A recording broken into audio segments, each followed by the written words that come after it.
Hello, আমি দিশা। কালকে সন্ধেবেলা হঠাৎই ঠিক করলাম একটু বেরোবো।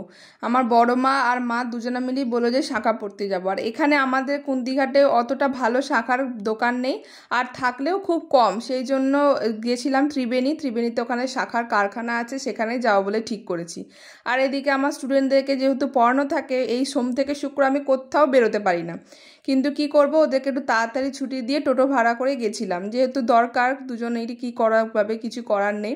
তো যাই হোক, ওখানে গিয়ে পৌঁছে দেখলাম ওদের প্রচুর কালেকশন, আর এত সুন্দর সুন্দর সব পাথরের মূর্তি। আমার দেখে এত ভালো লাগছিল, দেখে মনে হচ্ছিল যেন দুটো কিনে নিয়ে চলে আসি। আর এখানে সমস্ত জিনিসপত্র, শাঁখা বলো, পাথরের মূর্তি বলো, এরা নিজেরাই তৈরি করে, এখানে নিজস্ব ওদের কারখানা আছে। আর এখানে পিতলের কত বাসনও ছিল, এত ভালো লাগছিল দেখে কি বলবো। আর শাঁখার কথা তো বললামই না, তোমরা তো দেখতেই পেলে।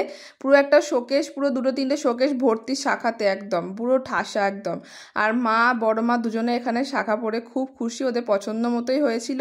তো যাই হোক, যেহেতু জগদ্ধাত্রী পুজো চলছে, সেহেতু ওখানে কয়েকটা প্যান্ডেল হয়েছিল, ভাবলাম যে একটু দেখেই যায় ঠাকুরটা, আর যেহেতু বেরোনোর টাইম পাবো না।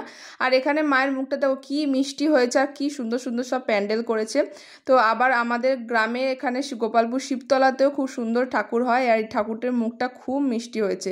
তারপর একটুখানি ফুচকা খেলাম, অনেকদিন যেহেতু বেরোনো হয় না, আমার ফুচকাও খাওয়া হয় না।